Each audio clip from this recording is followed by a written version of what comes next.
Soal nomor 14 di bawah ini hal yang dibutuhkan untuk teknologi plasmid hormon insulin sintetik beserta fungsinya yang tepat adalah, oke, berarti nomor 14 kita ngebahas tentang teknik plasmid. Ya, salah satu dalam rekayasa genetik, ya DNA rekombinan, yaitu teknik plasmid atau nama lainnya adalah teknik penyisipan. Penyisipan ya. Oke, dalam teknik ini ada 4 ya bahan yang perlu kita persiapkan. Yang pertama adalah dari donor. Nah, donornya apa?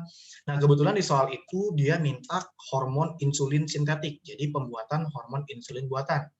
Insulin itu dihasilkan oleh kelenjar pankreas, yaitu lebih tepatnya nama lainnya adalah pulau-pulau Langerhans, lebih tepatnya di pulau beta.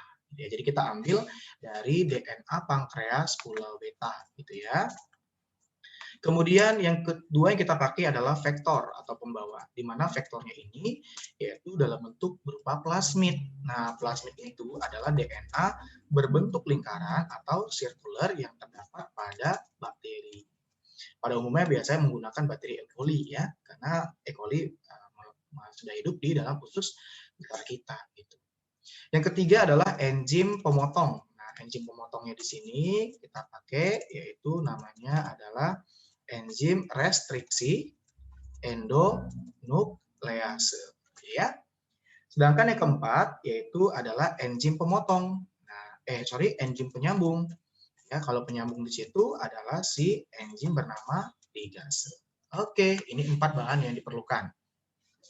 Jadi, tahap pertama bisa kita lihat dari gambar ya. Yang pertama, kita ambil dulu ya DNA dari kromosom pulau beta pankreas, kemudian secara bersamaan kita juga ambil plasmid ya yang terdapat pada bakteri yang ini ya. Nah, kemudian plasmid ini kita potong dengan menggunakan enzim restriksi endonuklease dan DNA juga sama dengan restriksi endonuklease. Kemudian kita sisipkan, kita sambung dengan satu sama lain sehingga kita gabung dengan yang namanya enzim ligase. Nah, setelah itu hasil dari DNA rekombinan ini kita masukkan ke dalam tubuh bakteri. Nah, setelah kita masukkan ke dalam tubuh bakteri, kemudian bakterinya kita kulturkan, kita kembangbiakan, ya kan? Karena bakteri itu sangat cepat membelah, 2, 4, 8, 16 dan seterusnya. Dan setelah banyak jumlah bakteri yang dihasilkan, kemudian plasmid ini kita ekstrak dan terbentuklah yang namanya cairan insulin sintetik. Oke. Kalau begitu kita lihat dari option jawabannya. 1. Enzim ligase digunakan untuk menyambung. Ini benar ya, karena ligase tadi gunanya untuk menyambung ya. 1 benar, 3 pasti benar. Vektor berupa plasmid yaitu DNA berbentuk lingkaran atau sirkular yang terdapat pada bakteri. Nah, jadi option 3 juga benar. Kemudian yang 2, enzim restriksi endonuklease digunakan untuk memotong plasmid bakteri dan DNA insulin. Ini juga benar ya, jadi dipotong dulu baru disambung.